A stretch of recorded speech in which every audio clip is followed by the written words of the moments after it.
আসসালামু আলাইকুম বন্ধুরা, কেমন আছেন? আজকে আমরা মেয়েদের উমেন্স ওয়ার্ল্ড কাপ যেটা শুরু হলো, বাংলাদেশের প্রথম ম্যাচ স্কটল্যান্ড এবং বাংলাদেশের মেয়েদের যে প্রথম ম্যাচ খেলা হচ্ছে সেটা নিয়ে কথা বলবো। বাংলাদেশের প্রথম বেটিং সাইটটা অর্ধেক দেখলাম, পুরোটাই দেখলাম 20 ওভার দেখার পরে এই ভিডিওটা করছি।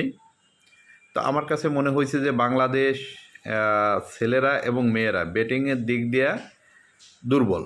টি-20তে তো আরও বেশি। এদের পাওয়ার হিটিং এবিলিটি খুবই কম। এরা 1-2 টি-20তে আসলে 1-2 খেলা না।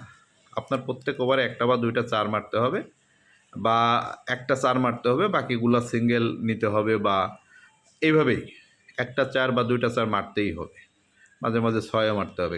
দেখলাম যে এরা ছয় মারা তো দূরের কথা, 7টা না 8টা চার মেরেছে, এবং আমার কাছে মনে হয়েছে যে মাঠটা একটু স্লো বটে। যাই হোক, দেখা যাক। বাংলাদেশের মেয়েরা কিন্তু এশিয়া কাপে ভালো খেলছিল, এখানেও আশা করি ভালো খেলবে, শুভ সূচনা করবে, জয় দিয়েই শুরু করবে।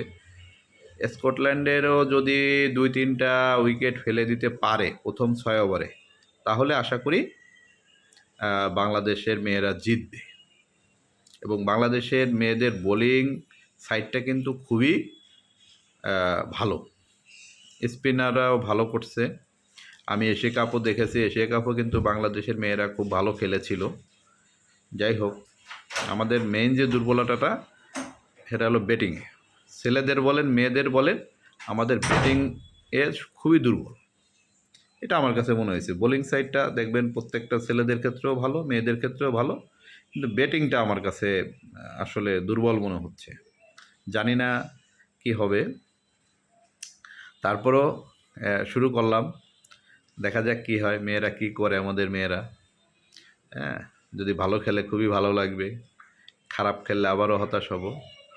তারপর 119 রান কম না, প্রত্যেক বলে বলে রান নিতে হবে। এই যে মাঠ 16 উইকেট, যদি একটু ভালো বল করে লাইন এবং লেন্থ মেনটেন করে যদি বল করে, আমাদের মেয়েরা অবশ্যই জিতবে।